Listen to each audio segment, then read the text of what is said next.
하나님의 말씀 요한일서 5장 6절입니다. 다 같이 합독하십니다. 이는 물과 피로 임하신 이시니 곧 예수 그리스도시라. 물로만 아니요 물과 피로 임하셨고 증언하는 이는 성령이시니 성령은 진리니라. 오늘 이 6절을 마무리 짓습니다. 지난 2주 동안 예수 그리스도는 물로만 아니요 물과 피로 임하셨다. 이 부분을 말씀을 드렸는데, 이게 지난주에 설명을 다 마쳤는데 이게 다시 한번 정리를 함으로 다시 한번 해야 될 필요를 제가 느꼈어요. 정리를. 왜냐하면 성도님들이 아직 이 말이 무슨 말인지 잘 인격적으로 와닿지 않은 것 같아요. 제가 설명을 잘 드렸지만 이게 지식적으로만 그냥 어렴풋할 것 같아요. 지식적으로도. 다시 한번 정리를 하면 좀 더 이 말씀이 인격적으로 좀 더 그런 의미구나 바뀔 것 같아서 다시 한번 정리를 했습니다. 자, 성경에서의 물의 상징적인 의미는 물질, 세상, 죄악 세상의 물, 진리, 말씀, 예수, 성육신의 의미가 있습니다. 자, 물로 임하셨다는 말은, 예수 그리스도는 물로 임하셨다. 이 말은 예수 그리스도의 성육신을 의미하는데, 영원부터 자존하시며 선재하시던 로고스 그리스도께서 물질인 인간의 몸을 입고 성육신하신 것을 의미합니다. 그래서 예수 그리스도는 신성과 인성이 결합된 유일한 존재로 완전한 신이면서 완전한 인간입니다. 예수님의 신성은 영원 자존성을 가지고 있고, 예수님의 인성은 완전한 물질 인간입니다. 인간 비슷한 존재가 아니요, 인간의 몸을 잠시 입고 인간의 흉내를 내다 간 게 아니라 완전한 인간으로 오시고 33년 동안 하나님의 지공법 앞에 흠과 티 없이 사심으로 중보자의 자격을 완전히 갖추셨습니다. 피로 임하셨다는 말은, 성경에서 피는 희생, 희생양, 십자가 구속, 속량, 화목제물 등의 의미가 있죠. 히브리서 9장 22절에 율법을 따라 거의 모든 물건이 피로써 정결하게 되나니 그랬어요. 자, 모든 물건이 뭐로 정결하게 된다고요? 피로써. 그러니까 피. 그러니까 어떤 물건이 정결하게 되려면은 누군가의 희생이 있어야 되는 거죠. 피로써 정결하게 되는데, 피를 뿌리려면은 피가 그냥 나옵니까? 누군가가 죽어야 피가 나오잖아요. 그죠? 그러니까 피로써 정결하게 된다는 말은 누군가의 희생이죠. 희생을 통해서 정결하게 된다는 거예요. 피 흘림이 없음즉 사함이 없느니라. 따라 하실까요? 피 흘림이 없음즉 사함이 없느니라. 중요한 겁니다. 자, 피 흘림이 없으면 사함도 없다. 자, 죄의 사함이란 말은 어디서 사함이죠? 죄에서. 죄의 값은 사망이죠. 죄의 값은 사망이니까 죄를 지은 자는 반드시 뭐를 흘려야 돼요? 죄를 지은 자는 반드시 피를 흘려 죽어야 돼요. 그런데 나 대신 누군가 대신 피를 흘려줌으로 그 죄인이 정결하게 되는 거죠. 그죠? 이게 속량, 대속의 원리 아닙니까? 피 흘림이 없으면 사함도 없다. 사함이란 말은 죄에서 사함이니, 내가 죄를 지으면 그 죄값으로 내가 죽어야 되는데, 피 흘림이란 말은 나 대신 누군가가 대신 피를 흘려준다는 대속의 의미가 있는 거잖아요. 구약의 염소나 양이나 소나 비둘기를 잡아 그 피로 나의 죄가 정결케 되는 것은 곧 어린 양 대신 예수 그리스도의 대속의 피를 의미하는 거죠. 그래서 예수 그리스도는 택자를 위한 십자가를 지시고 십자가에서 의로운 피를 흘려주심으로, 내가 십자가에 매달려서 내가 피를 흘려야 되는데 나 대신 의로우신 예수님이 십자가에 달려서 의로운 피를 흘려주심으로 단번에 성소에 들어가시고 이제 교회인 성도들이 대속을 위해, 자기의 죄를 속하는 그 대속을 위해 해마다 다시 제사를 드릴 필요 없이, 해마다 양 잡고 소 잡고 할 필요 없이 예수님께서 2000년 전에 십자가에서 단번 속죄로 완전히 완성하셨습니다. 이루셨습니다. 끝내셨습니다. 단번 속죄로 택자의 기본 구원, 영중생을 위한 요구 조건을, 필요 조건을 영원히 단번에 끝내버렸습니다. 자, 그래서 피는 희생의 의미가 있다는 거. 그래서 누군가 나 대신 피를 흘려 희생이 되면 내가 어떻게 돼요? 내가 정결하게 되는 거예요. 그럼 내가 거룩하게 되는 거예요. 그죠? 근데 누가 대신 나를 위해 피를 흘려주셨어요? 하나님의 맏아들 예수 그리스도. 그래서 정의로운 피를 나 대신 흘려줬으니 예수님의 그 희생으로 말미암아 우리는 정결하게 되었고, 예수님의 거룩한 피로 말미암아 예수님의 거룩이 나에게 들어왔습니까? 그래서 우리는 예수 피 때문에, 예수님의 거룩한 피 때문에 우리는 거룩한 천국에 입성이 되는 거다, 그 말이에요. 아멘? 얼마나 감사해요. 이치가 명료하죠? 예수 그리스도는 성령으로 동정녀 마리아에게 잉태가 되어 33년 동안 하나님의 지구부 앞에 100% 의행을 이루는 완벽한 삶을 사시고 마지막에 영원전부터 구원하기로 예정된 택자의 대속을 위한 십자가를 지심으로 큰 희생을 치르셨습니다. 피에는 어떤 의미가 있다고요? 희생. 이 십자가의 희생보다 더 큰 희생은 인간으로서 33년을 걸어가시면서 단 한순간이라도 죄를 짓지 아니하고, 예수님도 인성을 입었기 때문에 죄를 지은 가능성이 있는 겁니다. 예? 죄를 안 지었지만 죄를 지을 가능성이 있다고요. 얼마든지. 그런데 한순간도 흠과 티가 없이 하나님의 지공법을 100% 완벽하게 이룬 의행의 삶만을 걸어가신 것이 바로 희생이요. 아멘.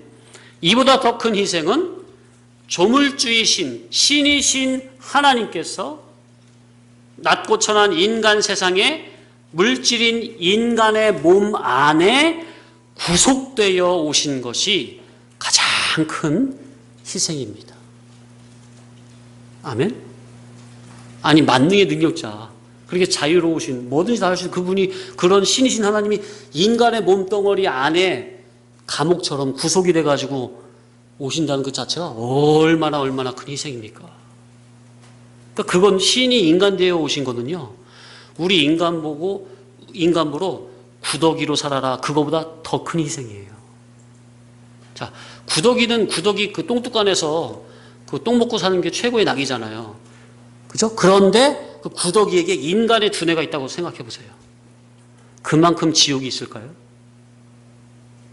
구더기에게는 인간의 두뇌가 아니라 구더기의 지능이 있기 때문에 똥뚜껑에서 만족하며 사는 거지.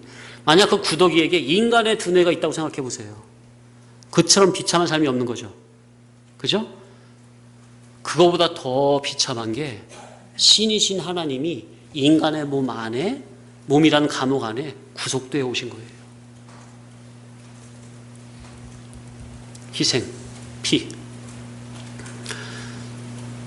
그러니까 물도 그렇고 피도 그렇고 다 뭐를 의미하는 거죠? 성육신을 의미하는 거예요. 예수 그리스도의 성육신 사건을 의미한다고요. 어떻게 이해가 더 되시죠? 좀 더 다가오십니까? 예수 그리스도는 물로만이 아니요 물과 피로 임하신 이시라. 곧 하나님의 맏아들께서 신인 양성 일위의 결합체로 인간되어 오셔서 중보를 완성하신 것으로 예수님은 말로만이 아니요, 하나님께서는 말로만이 아니요, 당신의 아들 맏아들 예수님을 통해서 실상으로 당신의 사랑을 증언하셨고 증거하셨고 실행해 주셨습니다. 실상으로. 말로 공치사하는 게 아니라 실제로 맏아들 예수 그리스도를 통해서 영원전부터 선지하시며 자존하시던 제2위이신 로고스 그리스도께서 하늘에서 이 땅에 인간으로 오시고 신인 양성 일위의 결합으로 사시고 죽으시고 부활하시고 승천하신 모든 삶이 바로 예수 그리스도는 물과 피로 임하신 이시라. 이 예수님의 삶 속에 택자를 위한 기본구원의 이치와 이룰구원, 성화구원의 이치가 다 들어있습니다. 그래서 예수 그리스도만이 유일한 인간의 길이요 진리요 생명이요 인간의 빛이요 부활이요 영생이시라는 것. 하늘의 그리스도께서 이 땅에 말씀이 육신이 되어 오시고, 성육신 도성인신이죠. 33년 동안 택자의 구원 완성을 위한 기본구원과 이룰구원의 모든 이치를 당신의 인간의 삶 가운데 다 담으신 삶이 바로 뭐라고요? 예수 그리스도는 물로만 아니요 물과 피로 임하신 이시라. 이 의미라는 거. 아멘. 그래서 이렇게 다시 한번 정리를 한 거예요. 좀 더 인격적으로 이거 좀 더 느끼시라고. 자, 6절 이제 하반절 마지막. 증언하는 이는 성령이시니 성령은 진리니라. 자, 성령은 뭐라? 진리의 성령께서 뭘 증언한다는 거죠? 예? 예? 진리의 성령께서 뭘 증언한다는 거예요? 예, 예수님은 물로만이 아니요 물과 피로 임하셨다는 것을 진리의 성령께서 증언한다는 겁니다. 성경의 저자가 누구죠? 성경의 저자 40여 명의 그 인간들, 성경의 실제 저자가 누구예요? 성령 하나님이죠. 성령 하나님. 성경의 저자이신 성령님께서 성경으로 이 사실을 다 증언하신 겁니다.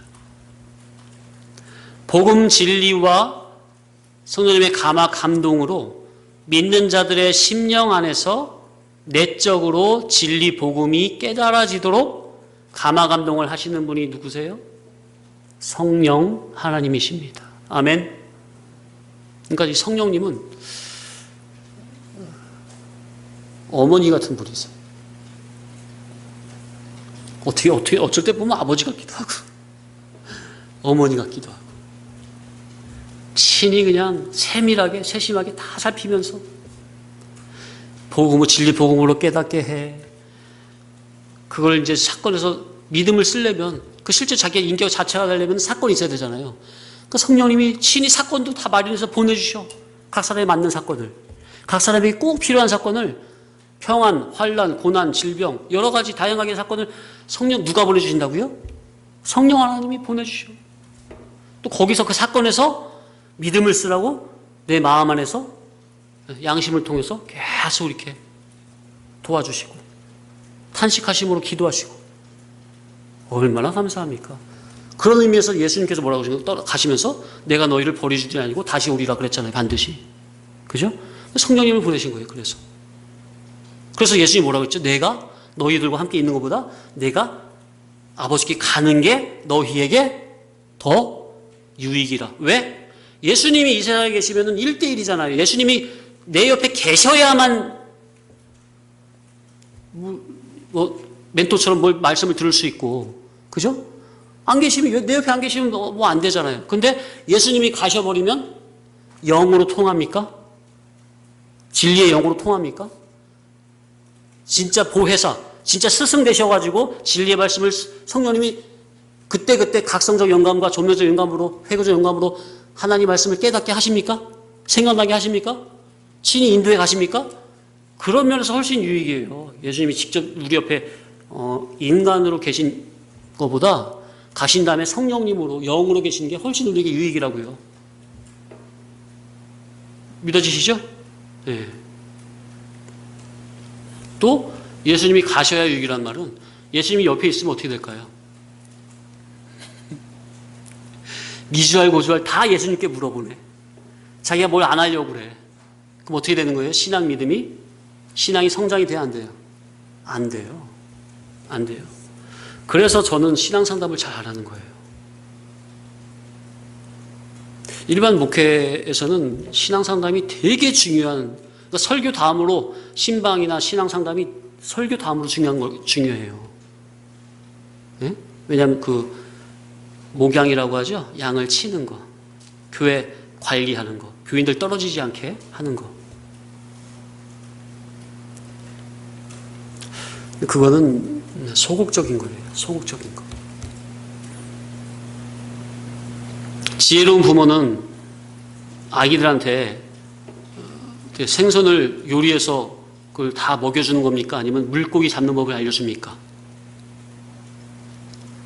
네, 우리 설교는, 우리 목회는 그런 목회예요. 여기에서 모든 삶의 이치가, 신앙의 이치가 다 나가요. 그 마음에서 믿음으로 아멘을 받고 삶 속에서 그때마다 물어보면은 이게 신앙 성장이 어떻게 됩니까? 아니, 성도님들도 자녀 다 길러보셨잖아요. 예를 들어서 아들이든 딸이든 이제 점점 커가지고 시집장가 보내려고 하는데 내일 모레면 이제 장가 갈 놈이 그때마다 엄마한테 가서 엄마 침발짝 붙들고 늘으시면서 마마보이 되면 이게 어떻게 되는 거예요? 예? 내일 모레면 이제 애 낳아야 될, 시집가서 애 낳아야 될 그 딸이 아무것도 못하고 그때마다 엄마 쫄로 달려와가지고 엄마 이것 좀 해줘, 이것 좀 해줘. 어떻게 되는 겁니까? 그죠? 예, 그래서 예수님이 우리 옆에 계시면, 계속 계시면 우리야 좋겠지만 신앙 성장은 안 되는 거예요. 그래서 우리의 신앙 성장, 실력 성장을 위해서는 예수님이 가셔야 우리에게 유익이 되는 거예요. 아멘? 이해되시죠? 네. 갑자기 그 요한복음 말씀이 생각나가지고 말씀드렸어요.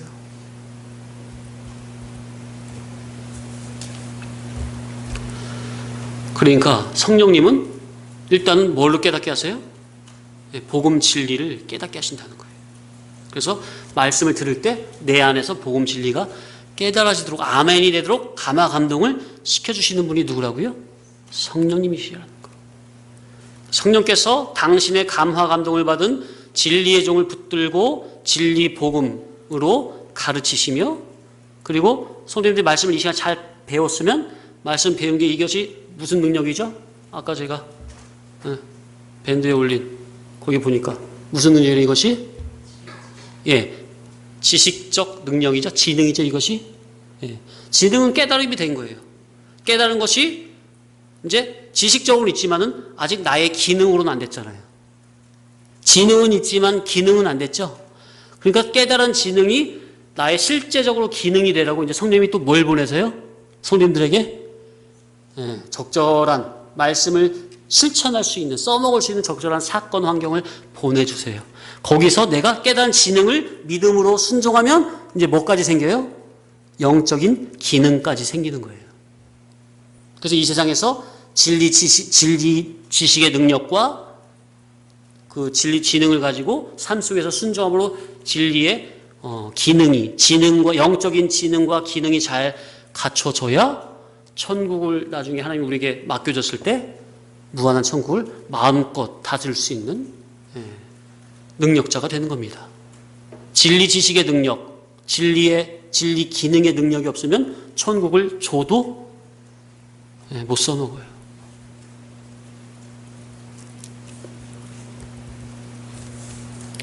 그래서 성령님은 일단은 진리의 종을 통해서 복음을 깨닫게 하시고 또 복음을 인격에 자체화시키라고 크고 작은 사건을 동원시키시고 다양하고 각이한 환경을 교체시키며 계속적, 지속적, 연속적으로 성도 각자 자기를 깨우치시며 인도해 가시는 정말 사랑의 성령 하나님. 얼마나 자상하신지 몰라요. 그래서 어머니와 같다고 하는 거예요. 얼마나 자상하신지 몰라요. 예수님은 영원 전부터 선지에 계시던 그리스도라고 누구께서 증언한다고요? 예, 성령 하나님께서 증언하십니다.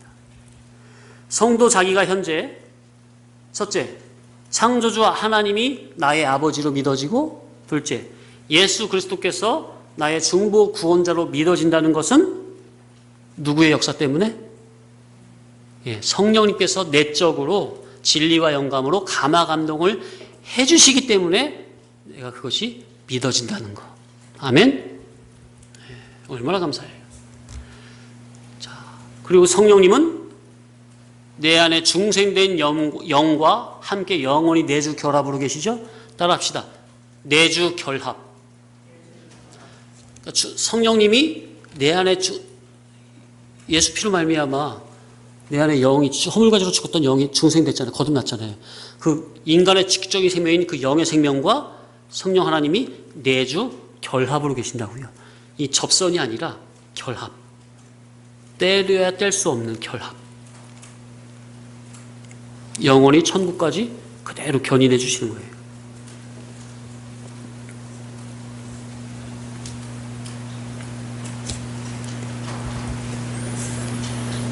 성령님께서 중생 영과 함께 하시고 진리와 영감으로 심령 안에서 감화 감동을 하셔야 예수님이 각자 자기의 구세주로 그리스도로 믿어지는 겁니다. 그러니까 성도님들이 다 예수님이 나의 구세주로 그리스도 믿어지잖아요. 그게 성령님께서 역사를 하시기 때문에. 성령님께서는 외적인 모든 것들도 필요에 따라 다 동원하시지만 특별히 내적으로 진리를 깨닫게 하심으로 그리스도 예수의 복음이 믿어지게 하신다는 거. 얼마나 감사한지 몰라요. 이게 제일 중요한 거예요. 근데 내적으로 진리를 깨닫지 못하면요, 성령님이 아무리 외적으로 사건 환경을 어떻게 동원시켜도 그거를 잘 써먹질 못해요. 왜? 내적인 기능이 없으니까. 실력이 없으니까. 진리 지식의 능력이 없으니까. 성령님께서 주시는 각성적 영감, 조명적 영감으로 그리스도의 구원의 도리가 깨달아져야 이치적으로 우리의 신앙의 이 복음이 믿어지는 거예요. 하나님 말씀이 믿어지는 거예요. 우리 하나님 말씀을 믿는 거는 내가 안 믿어지는데 내가 일부러 그래도 아예 하나님이니까 믿어보자, 믿자. 그런 신뢰적, 신념적인 믿음이 아니라고 그랬습니다. 영적 이치적으로 분명히 깨달음적으로 영적 이치적으로 합리적으로 믿어지는 거, 아멘이 되는 거예요. 저절로. 복음 이치가 오르니까 저절로 그 오른 이치 앞에서 아멘이 되는 거예요. 그렇게 믿는 거지. 무조건 맹신이 아니라고요. 신념 신뢰도 아니고 맹신도 아니고. 성령님께서, 그러니까 전해지는 복음이 뭐라 해야 돼요? 진리 복음이라면 진리 복음에는 누가 감화 감동을 하세요? 반드시 성령님이 감화 감동을 하실 수밖에 없어요. 그런데 선포되는 복음이 진리 복음이 아니라면 성령님의 감화 감동의 역사는 안 되는 거예요. 그래서 성령님은 무슨 영이라? 진리의 영이라. 진리의 영. 성령님은 반드시 뭐와 동반 역사한다? 진리 복음과 동반 역사하신다. 다른 복음, 세상 복음, 육에 속한 복음, 땅에 속한 복음에는 역사를 안 하세요. 이 분명한 이치예요. 자, 그래서 물과 피로 임하신 예수님, 성육신으로 임하신 예수님, 당신의 전생의 삶 동안 인간으로서 사신 그 삶 안에 기본 구원과 이룰 구원의 이치를 다 넣어주고 삶을 마치신 그 예수님이 자기의 그리스도로 믿어져야 그 성도 자기도 현재 삶 가운데 구원을 이루어가게 되는 겁니다. 예수님이 아까 우리가 2주 동안에 또 아까 전반에 이렇게 드린 말씀처럼 예수 그리스도는 물로만이 아니요 물과 피로 임하시니라. 그 말씀의 의미를 집약해가지고 그런 삶을 실제로 걸어가셨잖아요. 그걸 자기가 물로만이 아니라 물과 피로 임하신 예수께서 자기의 그리스도이심이 믿어져야 예수님이 실제로 우리를 위한 당신을 위한 삶이 아니에요. 예수님은 우리를 위한 기본구원과 이룰구원의 삶을 걸어가신 것처럼 우리도 이룰구원의 삶을 걸어갈 수가 있다는 거. 아멘. 네, 여기까지만 하겠습니다.